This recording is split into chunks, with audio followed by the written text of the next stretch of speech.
Shalom, selamat pagi anak-anak kelas 5 SD Santo Antonius 6. Salam sehat bagimu dan juga keluarga di rumah. Bapak berharap kamu dalam keadaan sehat di pagi hari ini. Dan sebelum memulai pembelajaran, mari kita memulainya dengan berdoa. Anak-anak Bapak yang baik, silakan ambil sikap yang baik untuk berdoa. Kita awali dengan tanda salib. Dalam nama Bapa dan Putra dan Roh Kudus. Amin. Allah Bapa yang Maha Rahim, Engkau telah menjaga kami sepanjang malam tadi. Bantulah kami, supaya kami sungguh-sungguh mengerti tentang kebijaksanaan yang berasal daripadamu, seperti yang Engkau berikan kepada Raja Salomo. Amin. Dalam nama Bapa dan Putra dan Roh Kudus. Amin. Baik anak-anak, di minggu yang lalu kita telah belajar tentang Raja Daud. Ya, di mana kita telah belajar banyak hal dari Raja Daud, yakni salah satunya adalah keberaniannya, ketaatannya dengan Allah, kepada Allah. Itu dia, ketulusan hatinya melayani bangsa Israel sebagai seorang raja. Kisahnya yang paling mengagumkan adalah mengalahkan Goliat, tentara besar Filistin. Nah, dari Raja Daud adalah raja kedua bangsa Israel setelah Raja Saul, maka dia memiliki seorang istri namanya Bathsheba. Nah, Raja Daud memiliki seorang anak yang disebut dengan namanya Salomo dan kakaknya namanya adalah di sini Bapak membuatnya Adonia. Nah, baik.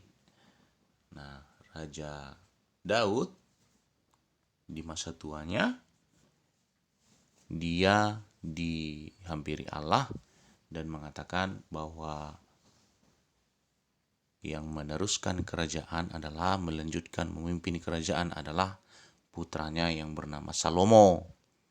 Karena apa? Karena Allah telah melihat dan memperhatikan Raja Salomo mulai dari masanya kecil, di mana dia adalah orang yang taat kepada orang tua, hormat kepada orang tua, dan rajin beribadah kepada Allah. Nah baik, kisah Raja Salomo yang bijaksana, kita akan mempelajarinya dalam pembelajaran kali ini. Mari ikuti dengan baik dan seksama. Nah, siapa itu Salomo? Salomo adalah anak Daud dari Bathsheba dan juga Bathsheba. Dia adalah Raja Israel yang ketiga, di mana yang pertama adalah Saul, kedua adalah Daud ayahnya, yang ketiga adalah dia. Dia memerintah selama 40 tahun, memerintah bangsa Israel. Nah, Raja Daud adalah seorang anak Tuhan yang hebat, sama seperti yang kita pelajari minggu yang lalu, bahwa Allah memilihnya karena dia adalah raja yang pemberani. Nah, di masa tuanya, dia bermimpi ataupun dia berjumpa dengan Allah. Allah memerintahkannya untuk memilih anaknya Salomo sebagai raja keturunannya. Nah, Daud menyerahkan kekuasaannya pada Salomo di akhir hidupnya. Anak yang tertuanya Daud Adonia sempat melawan karena tidak menerima kenyataan itu, karena merasa bahwa dia adalah yang tertua. Dan pada saat itu, pada zaman itu, menurut tradisi mereka, bahwa anak yang tertua lebih berhak untuk menjadi seorang raja, meneruskan kuasa ayahnya ketika itu. Namun Allah tidak demikian, tidak berkehendak demikian. Allah memilih Raja Salomo sebagai raja ketika itu menggantikan Daud ayahnya. Nah, Salomo menjadi raja menggantikan Daud ayahnya. Salomo adalah raja yang saleh. Seperti ayahnya, ia taat kepada Allah. Daud adalah raja yang taat kepada Allah. Meskipun di masa hidupnya dan di masa kepemimpinannya dia pernah melakukan dosa, sehingga Allah tidak mengkehendaki dia, tidak mengizinkan dia membangun bait Allah hingga selesai. Nah, pada saat itu juga nanti akan Bapak jelaskan juga siapa yang meneruskan dan melanjutkan menyelesaikan bait Allah dibangun di Yerusalem ketika itu ya. Nah, Raja Salomo adalah raja yang saleh seperti ayahnya. Ia rajin mempersembahkan korban sembelihan kepada Allah.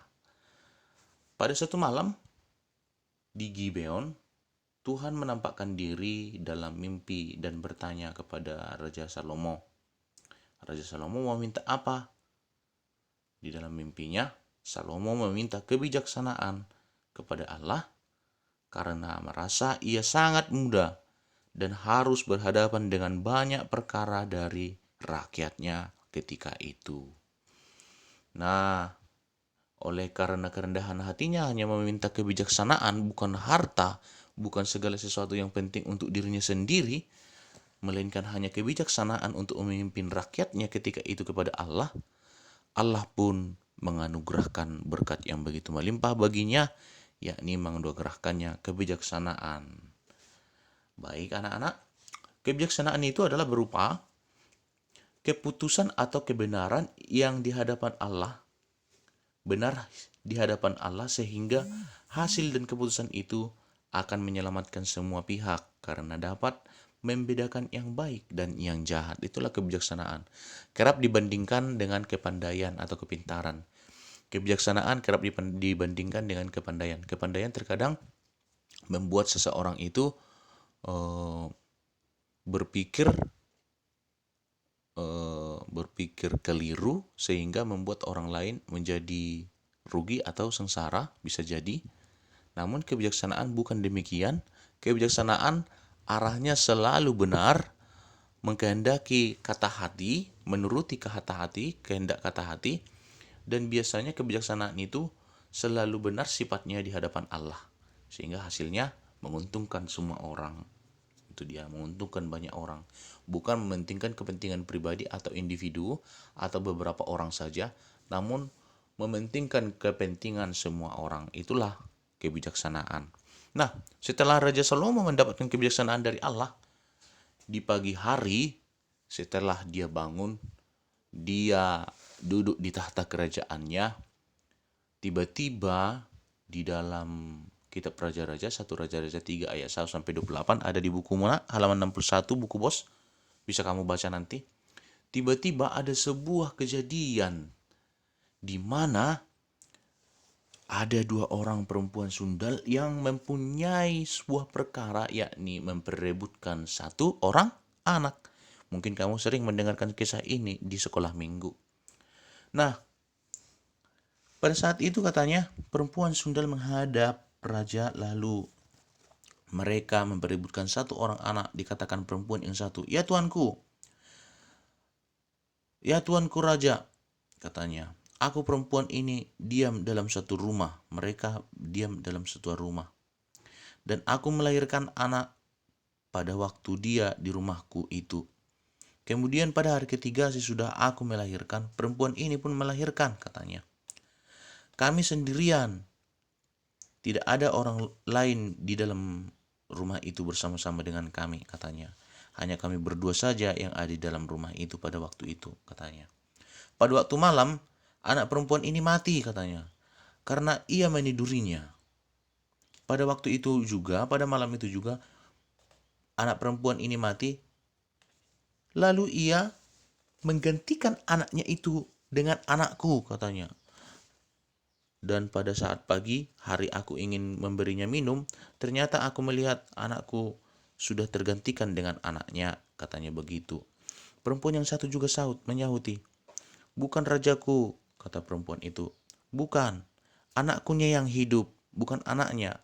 Namun anaknya lah yang mati, katanya begitu. Lalu raja pun berpikir-pikir, apa sesungguhnya, yang mana sesungguhnya ibu yang sebenarnya dari anak ini. Kalau melihat perkara itu, raja tidak bisa membandingkan mana anak yang sudah lahir yang pertama dan yang lahir setelah 3 hari yang kedua. Jadi raja sangat bingung melihat hal itu. Lalu ia berdoa di dalam hatinya. Ia meminta kekuatan daripada Allah untuk menentukan siapa sesungguhnya ibu daripada anak yang ada di depannya itu.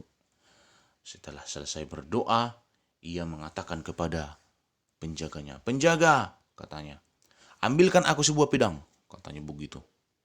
Lalu penjaga itu mengambil sebuah pedang, dan ambilkan aku anak itu.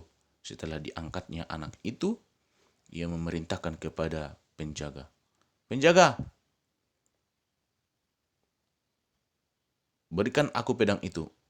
Sehingga ia mengancam perempuan yang ada di hadapannya itu untuk memenggal anak itu. Lalu ketika raja hendak memenggal anak itu, membelah dua anak itu, menyahutlah satu perempuan di hadapannya itu. "Ya tuanku raja, biarkanlah anak itu berikan kepadanya," kata perempuan yang ini kepada perempuan yang satu lagi. "Biarkanlah anak itu hidup dan berikanlah kepadanya." Namun dikatakan perempuan yang satu lagi, "Tidak raja, biarkanlah anak itu dipenggal. Belahlah dia menjadi dua, satu bagian kepadanya, satu bagian lagi kepadaku," kata perempuan yang satu lagi. Nah, perempuan yang satu lagi mengatakan, "Tidak raja, biarkanlah dia hidup dan berikanlah itu kepadanya." Dengan kebijaksanaan yang ada pada Raja Salomo yang daripada Tuhan, ia telah mengetahui siapa sesungguhnya ibu yang benar daripada anak itu. Nah, ibu yang memberikan anak itu kepada ibu yang satu lagi untuk hidup, itulah sesungguhnya ibu yang sebenarnya. Nah, dengan kebijaksanaannya, Raja Salomo pun memberikan anak itu kepada ibu yang sebenarnya, dan ibu yang satu lagi diberi hukuman karena telah berbuat jahat dan berniat yang jahat. Nah, baik anak-anak yang baik, ada sebuah kisah lagi yang mau Bapak sampaikan kepadamu. Ini dia cerita tentang belalang dan semut. Silakan. Pada zaman dahulu, saat musim panas penuh dengan bunga yang mekar, hewan hidup di hutan. Burung dan serangga paling menikmati musim ini. Dan tentu saja, tak kesulitan mencari makanan.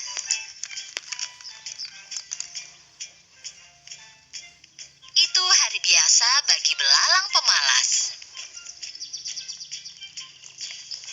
Dia memakan akar tanaman herbal yang dia ambil sambil memainkan biola dan bernyanyi. Oh, sungguh hari yang indah. Lalala, aku akan bermain dan bernyanyi dengan biolaku. Dan aku tak tahu lagi kata-kata lagunya. Tapi tak masalah. Setelah selesai menyanyi sekuatnya, dia mendengar suara berisik dan mencoba mendengarkan. Agar mengerti asal dan suara siapa itu, dia segera melompat tinggi ke cabang pohon. Dan di sana dia melihat jejak semut di kejauhan. Mereka berbaris seperti tentara. Dengan susah payah, para semut membawa biji-bijian dan buah kering yang jatuh dari pohon. Belalang melompat ke tanah dan kebingungan sambil melihat barisan semut itu menghilang. Aku tak pernah melihat semut ini. Mereka selalu bekerja. Tepat saat itu, dia melihat seekor semut mendatanginya. Semut itu mencoba membawa biji yang lebih besar dari badannya.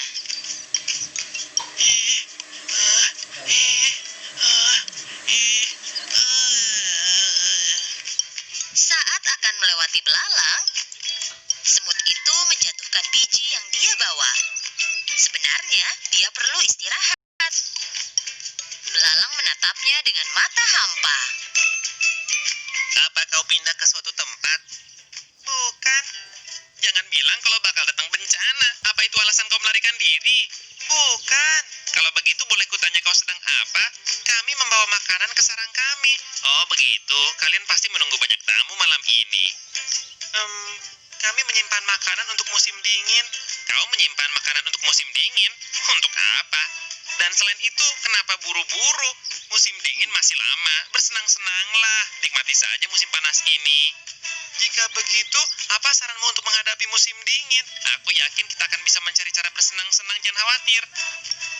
Kau hanya memikirkan kesenangan saja. Nanti kami makan apa? Aku akan pikirkan saat musim dingin tiba nanti. Sekarang musim panas dan ada banyak yang bisa dimakan. Semut itu sudah muak mendengar omong kosong belalang dan mencoba menggendong biji yang dibawanya.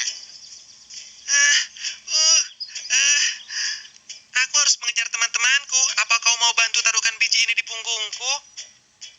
Penyanyi dan seniman sepertiku tidak boleh membawa beban berat. Setelah mendengar jawaban belalang, semut menatap belalang dengan heran dan terus mencoba menggendong biji itu. Kurasa aku bisa membantumu sedikit. Belalang mengangkat biji yang besar itu dari tanah dan menaruhnya di punggung semut. Semut berterima kasih dan melanjutkan perjalanannya. Sungguh usaha yang sia-sia. Ini yang kedinginan, Nah, baik. membeku. Nah, Akhirnya, singkat cerita musim dingin pun tiba.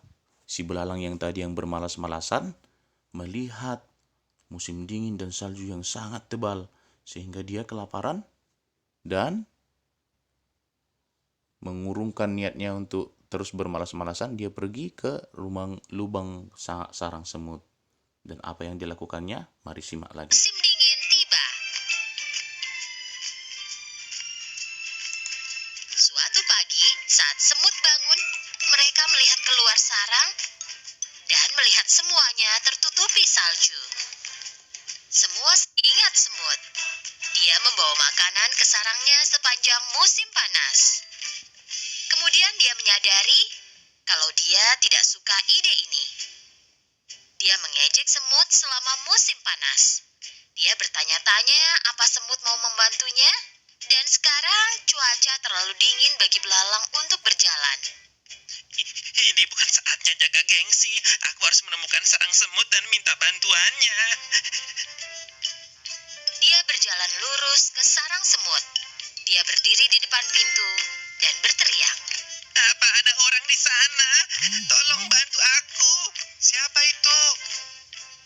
Dari dalam sarang dia mendengar keributan. Belalang menjawab dengan sisa tenaganya. Temanku semut, ini aku belalang. Tolong biarkan aku masuk. Setelah mendengar keributan itu, Ratu Semut mendekati semut kecil. Ada apa? Siapa yang butuh bantuan? Hanya belalang pemalas yang duduk bernyanyi sepanjang hari, Ratuku. Kupikir dia lapar dan minta bantuan. Siapapun yang mendatangi pintu kita dan meminta bantuan tidak boleh kita tolak. Ratu dan semua semut. Nah, singkat Belalang cerita, berterima kasih kepada Ratu. semut pun membantu belalang yang malas itu. Aku sangat tidak adil kepadamu. Saat kau bekerja sepanjang musim panas, aku duduk dan hanya bernyanyi. Dan sebenarnya kau memperingatkanku, tapi aku tidak menganggap serius. Aku menyesalinya. Ini harusnya jadi pelajaran besar untukmu. Kami juga ingin bersenang-senang sepanjang musim panas, tapi kami harus memikirkan masa depan juga. Jika kami tidak mengumpulkan makanan selama musim panas, kami mungkin ada di posisimu sekarang. Nah, Belalang tinggal di baik, itulah cerita singkat tentang semut dan belalang. Semut yang rajin, belalang yang pemalas. Nah, ada kebijaksanaan yang kita ambil dari sana, di mana semut sangat bijaksana menyiapkan bekalnya di masa depan. Nah, seperti itulah kisah-kisah kebijaksanaan yang bisa kita temukan di kehidupan kita sehari-hari. Nah, dari pembelajaran ini, kita bisa mengambil beberapa inti dari pembelajaran kita. Yang pertama adalah, Salomo tidak meminta kekayaan dan kemuliaan karena seorang raja harus memimpin dengan penuh kebijaksanaan. Yang kedua, kebijaksanaan membuat kita mengambil keputusan yang tepat dan benar di hadapan Allah. Yang ketiga, Salomo selalu rendah hati dan menggunakan kepandaiannya untuk membantu orang, bukan untuk menipu atau mengambil keuntungan dari orang lain. Itulah pembelajaran kita di pagi hari ini, dan doa ini menjadi doa penutup adalah doa kebijaksanaan. Marilah kita meminta kebijaksanaan dari Tuhan untuk kita. Mari kita berdoa dalam nama Bapa dan Putra dan Roh Kudus. Amin. Ya Allah, anugerahilah kami kebijaksanaan agar kami dalam setiap situasi mengerti kebaikan yang benar dan memilih sarana yang tepat untuk mencapainya. Keadilan agar kami menghormati hak setiap orang, memperlakukan setiap orang secara manusiawi, menjunjung tinggi kejujuran dan mengusahakan kesejahteraan bersama. Keberanian agar kami tabah dan kesulitan dan tekun dalam mengajar yang baik, sedia berkorban demi mengikuti suara hati, demi memperjuangkan nasib sesama yang tersisih, terpupuk dan tertindas, terpuruk dan tertindas. Amin. Dalam nama Bapa dan Putra dan Roh Kudus. Amin. Selamat pagi anak-anak.